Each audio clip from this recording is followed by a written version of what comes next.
Lisa, panggil Eliana. Iya, Ma. Sahut Lisa bergegas menyelesaikan urusan dapur. Biar Bobo saja, Non. Baby Kai menangis terus. Bibi Mia datang mengambil alih pekerjaan majikannya. Lisa pun melepas apron yang melekat di tubuhnya lebih dulu. Ini jangan diapa-apakan, ya, Bi. Nanti mau aku bawakan untuk Kinan, ucap Lisa menunjuk ke arah goodie bag berisi kotak makan. Siap, Non. Sahut Bibi Mia. Lisa berlari ke arah kamar. Benar, Baby Kai menangis dalam gendongan Eliana. Kak Ivan kenapa, Ma? Tanya Lisa mengambil alih sang baby kemudian menuju sofa berniat menyusuinya. Mungkin badannya pegal-pegal. Tadi Mama berinya susu, tapi tidak mau. Lisa pun mencoba memberinya susu dari sumbernya. Tapi tetap saja tidak mau. Tayang. Si tampan kenapa menangis? Meldu cekali nangisnya. Lisa mencoba berinteraksi. Dia berdiri dan menggoyang-goyangkan Baby Kai dalam gendongannya. Saat seperti itu ponsel Lisa berbunyi. Karena Lisa sedang sibuk dengan Baby Kai, Eliana pun meraih ponsel itu. Kinan menelpon, ujar Eliana memperlihatkan panggilannya pada Lisa. Dahi Lisa berkerut bingung menatap layar. Dia pasti ingin menanyakan bubur yang dia pesan, jawabnya. Perlu Mama angkat. Lisa menggeleng. Dia bingung bagaimana caranya memberikan bubur itu pada Kinan. Apa perlu Mama pinta Gabi mengantar bubur itu ke rumah sakit? Kai sedang rewel, tidak mungkin kamu meninggalkannya, kan? Tentu tidak, Ma. Lisa nampak berpikir sejenak, memangnya Gabriela mau aku suruh? Nanti Mama coba katakan padanya. Siapa tahu ada bisnis yang ingin mereka bicarakan. Jadi bisa sekalian. Iya, terima kasih, Ma. Lisa tersenyum tipis pada Eliana. Wanita separuh baya itu pun berbalik untuk bertemu dengan Gabriela. Saat keluar dari kamar, dia sudah bisa menangkap sosok gadis itu sudah berpenampilan kantor. Rapi dan cantik seperti biasa. Loh, Nak. Sudah membawa tas. Kita sarapan dulu, ucap Eliana mendekat. Gabriela melihat ke arah pintu kamar Lisa yang terbuka. Dia sudah malas berlama-lama dengan keluarga itu. Aku ada meeting pagi, Mom, jawab Gabriela berkilah. Kamu sibuk, ya?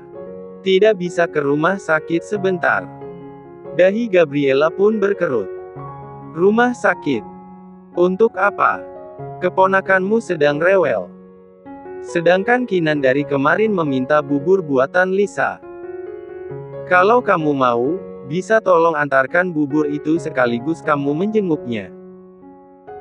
Pinta Eliana dengan hati-hati melihat perubahan di raut Gabriela ketika mendengar nama Kinan. Oh, oke. Gabriela mengangguk dengan wajah santai. Padahal dalam hatinya melonjak gembira bisa memiliki alasan bertemu Kinan.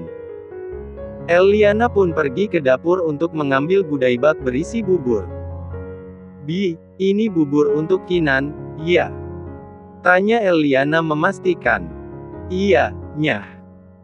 Eliana pun mengambil lalu memberikannya pada Gabriela. Maaf, ya, sayang merepotkanmu.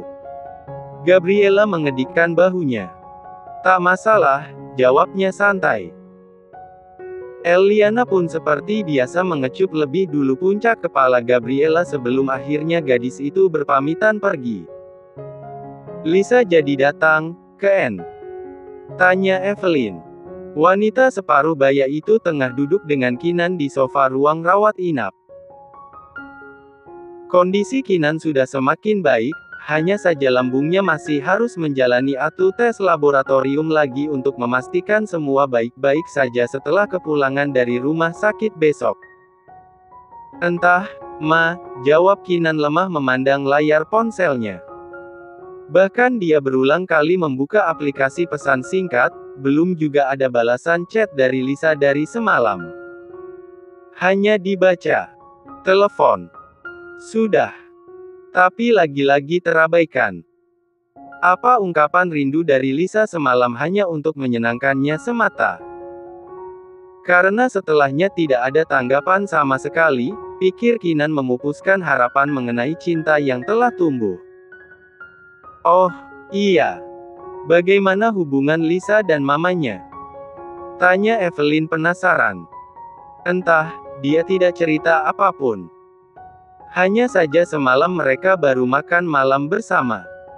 Mungkin saja sudah membaik. Evelyn mengangguk, teringat akan Damian. Kamu pernah bertemu dengan Tuan Damian? Tanya Evelyn. Pernah satu kali saat aku membawa Lisa dari Italia. Dia nampak sangat membenci Lisa dan ayah Wira. Terlihat dari sorot matanya, jawab Kinan menerawang ke saat itu. Mama sangat mengenalnya, ya. Imbuhnya. Tidak terlalu mengenal. Hanya saja, Mama masih ingat dulu dia memiliki skandal percintaan dengan karyawannya. Kinan menegakkan duduknya, menatap mamanya dengan serius. Skandal. Perselingkuhan. Evelyn mengangguk. Kinan mengerutkan keningnya, berpikir sesuatu. Tapi aku pernah meminta Jeff mengumpulkan semua informasi Damian. Dan tidak ada catatan hitam dalam hidupnya. Dia hanya dikenal sebagai bisnismen yang sangat keras dan ditakuti. Dia juga memiliki seorang istri yang selalu dia jaga sampai akhirnya istrinya lebih dulu mencapai ajal karena penyakit yang diderita, hanya itu. Ya, kamu tidak bisa melihat skandal Damian melalui data. Waktu itu berita hampir saja merebak. Hanya satu media saja yang berani menyebarkan skandal itu. Dan tidak sampai 1 kali 24 jam, semua berita mengenai skandal itu lenyap. Dia mengakuisisi perusahaan media hingga bisa mengendalikan semua isu, ungkap Evelyn memperlihatkan seberapa kuat pria itu. Lalu dari mana Mama tahu? Apa itu nyata atau sekedar isu?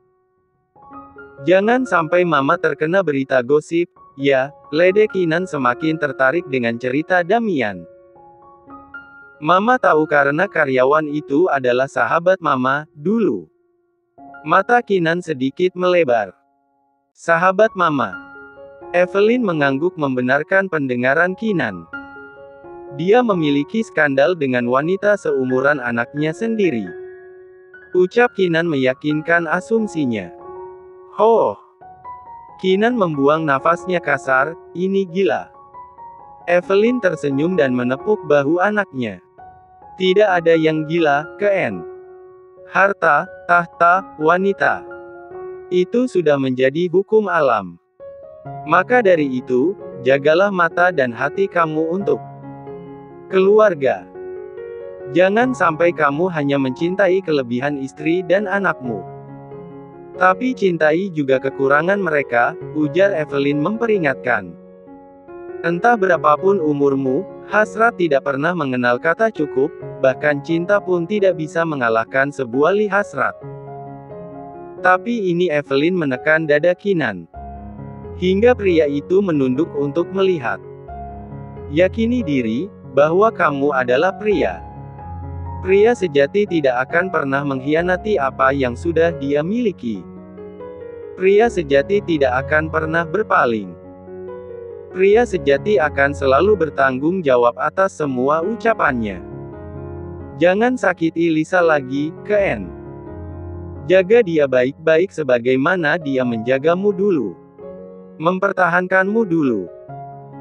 Jangan pernah berpaling kecuali kalian sama-sama sepakat untuk melepas apa yang sudah pernah kalian ikrarkan saat pernikahan dulu. Semua pesan Evelyn sampaikan dengan bersungguh-sungguh. Dia takut akan kehancuran kehidupan rumah tangga anak bungsunya itu. Karena kehidupan rumah tangga Jason jauh lebih baik dibanding konflik dalam rumah tangga Kinan. Dan Evelyn sudah menjadikan Lisa sebagai menantu yang tepat untuk terus berpasangan dengan anaknya itu, Keenan Henderson. Iya, Ma. Aku akan berusaha menjadi pria sejati seperti yang Mama katakan. Aku sadar aku banyak menoreh luka. Dan aku tidak mungkin menyia-nyiakan kesempatan yang Lisa beri, ucap Keenan begitu yakin. Evelyn mengangguk percaya, kemudian dia bergeser untuk memeluk anaknya itu. Anak Mama sudah besar. Jadilah pemimpin yang baik dan bijaksana. Bukan hanya di perusahaan, tapi juga di rumah. Sudah besar. Seorang ibu selalu saja mengatakan hal itu pada anaknya meski sang anak sudah tua sekalipun. Sungguh menyebalkan, gerutu Keenan dalam hati. Namun yang terucap hanyalah kata, "Iya, Ma."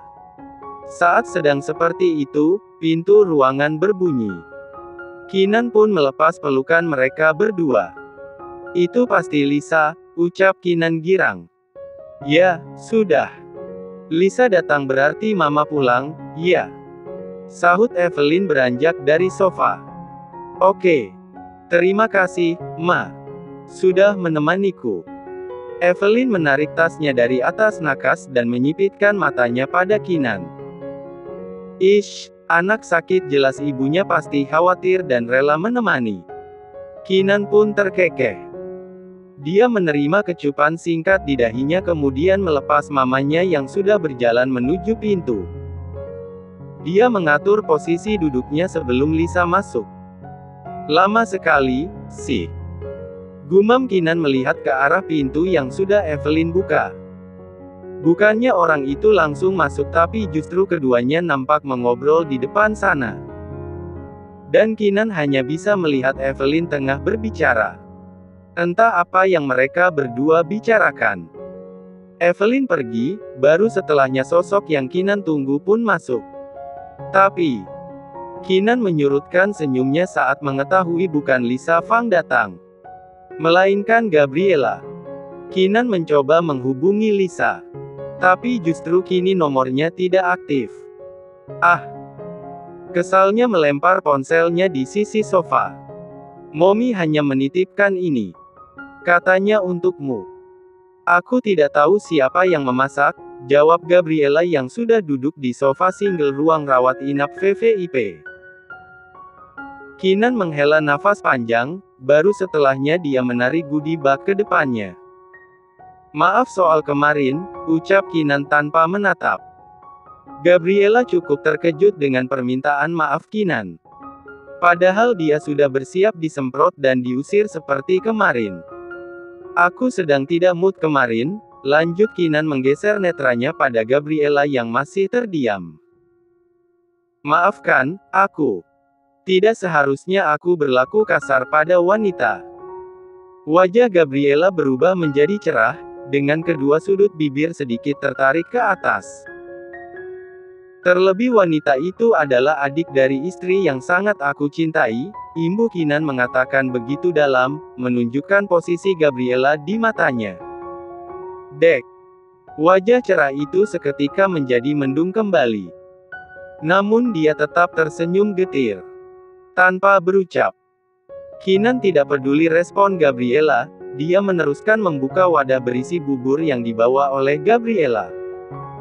Hium. Keenan menghirup aroma yang khas. Tentu dia hafal aroma masakan istrinya, membuat senyumnya terbit begitu indah. Tanpa basa-basi, Keenan memakannya meski tanpa disuapi istrinya. Dia yakin ketidakhadiran Lisa pasti ada alasan. Jika Lisa tidak peduli, istrinya itu tidak mungkin sepagi ini membuat bibir spesial untuknya. Begitu lahap, itu yang Gabriela lihat. Meski tidak senang melihat Keenan memakan masakan Lisa, namun dia menikmati pemandangan di depannya. Tampan dan berharisma, itulah yang terpatri di otak Gabriela. Entah sebuah cinta sungguhan atau ambisi, semakin dia memandang Keenan, semakin kuat keinginan untuk memiliki. Beberapa hari. Kata kakek, beberapa hari lagi dia menjadi milikku. Memangnya apa yang sedang kakek rencanakan? pikir Gabriela. Kata Jeff hari ini dia akan ke kantormu. Tanya Keenan di sela makannya. Gabriela yang tengah melamun pun mengerjap mengembalikan diri ke alam sadar. Apa? Tanyanya linglung. Keenan menggeser netranya ke arah Gabriela dan mengernyit. Jeff nanti ke kantormu. Ah. Lia. Jawab Gabriela mengangguk, nanti jam 10 dia datang untuk menentukan model pria dan wanita untuk peluncuran produk kalian. Seharusnya kamu yang datang untuk memilih. Jadi lekaslah sembuh supaya bisa bertandang ke kantorku sesekali, imbu Gabriela. Aku atau Jeff sama saja, dia adalah tangan kanan yang memiliki pemikiran yang sama denganku. Dia sangat cerdas dan profesional. Bahkan jika dia menjadi kekasihmu, sama sekali tidak mengurangi nilai dalam dirimu. Gabriela memutar kedua bola matanya, enggan menanggapi lebih perkataan Keenan. Membuat pria itu menyunggingkan senyum miring lalu menghabiskan bubur yang hanya tersisa satu suap. Karena waktu sudah cukup siang, Gabriela pun mengakhiri pertemuan singkat. Baginya, duduk tanpa sebuah pertengkaran dengan Keenan saja sudah cukup baginya. Saat ini, top model internasional manajemen telah memiliki kurang lebih 70 model lokal dan internasional. Sebuah perusahaan agensi model berpusat di negara Singapura yang dibawahi oleh Gabriela Swan telah berkembang pesat selama 2 tahun terakhir. Kini, TMIM telah membuka cabang di Indonesia dan langsung melesat menjadi salah satu agensi modeling terbesar di Indonesia yang menyalurkan model-model profesional untuk berbagai keperluan. Selain sebagai modeling agency, Gabriela juga membuka sekolah modeling bagi mereka yang ingin belajar dan berkarir menjadi model profesional. Dengan tubuh yang tidak kalah dengan supermodel asuhannya, Gabriela begitu mempesona. Dia selalu bisa menjerat semua pria yang dia mau. Bahkan tidak jarang dia menolak pria yang tidak sesuai kriterianya. Tapi Keenan berbeda. Lisa. Gabriela memukul setir mobilnya. Apa yang kamu harapkan dari wanita jelek sepertinya? Aku jelas jauh lebih dari segalanya. Dengusan kasar terdengar dari hidung mancung itu seiring dengan mobilnya yang dia hentikan di depan pintu lobi perusahaannya. Rupanya hal itu bertepatan dengan mobil Jeff yang sama-sama baru saja sampai.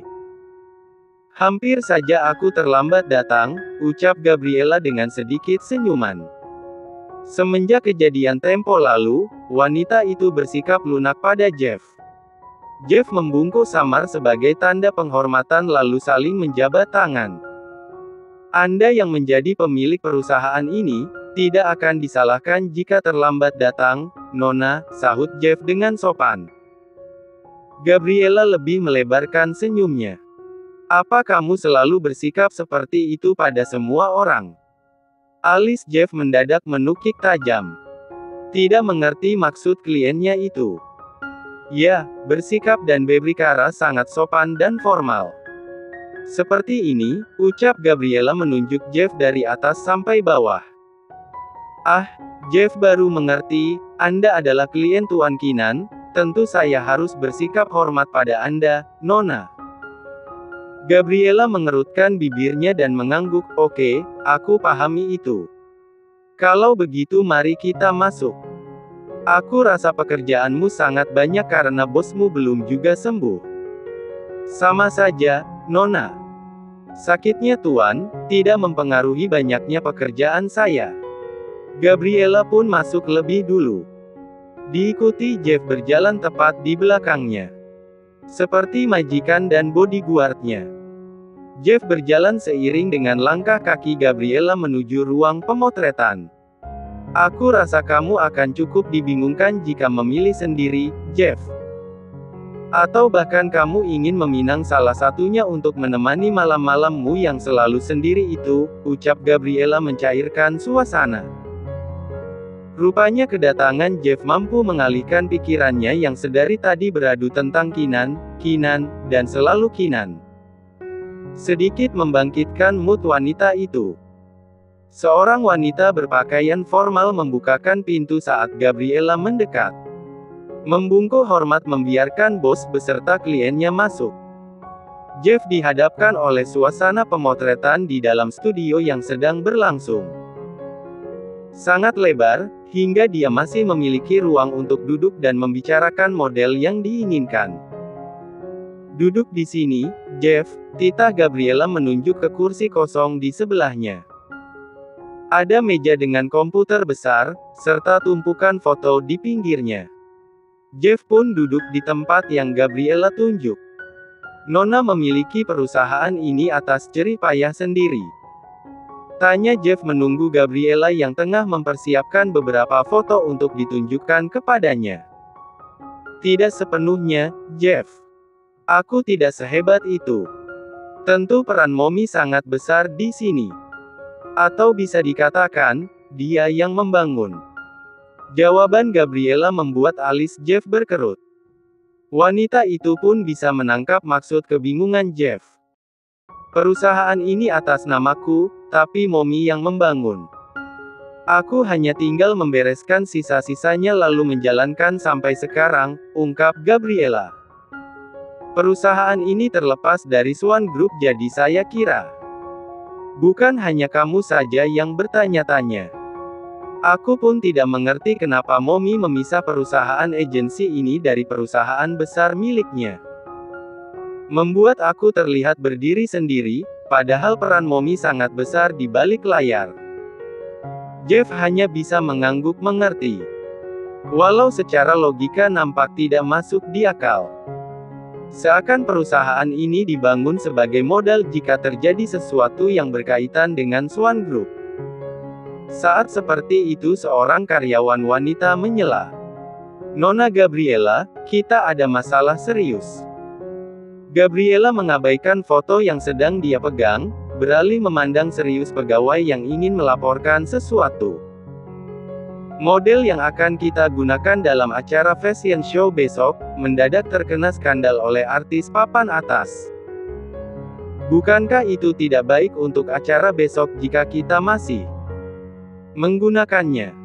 Ungkap karyawan itu. Gabriela terdiam, nampak berpikir. Tidak mudah mengganti model dalam waktu cepat. Terlebih mencari model pria dengan postur tubuh yang tepat sangatlah sulit. Hingga netranya tertuju pada Jeff. Jeff, bisa buka jasmu? Ucap Gabriela memandang dada yang berbalut kemeja berlapis jas. Jeff menatap bingung. Membuka jas? Iya, jawab Gabriela. Untuk aku rasa kamu pantas menjadi modelku untuk acara besok. Mata Jeff membola sempurna. Anda bercanda, Nona.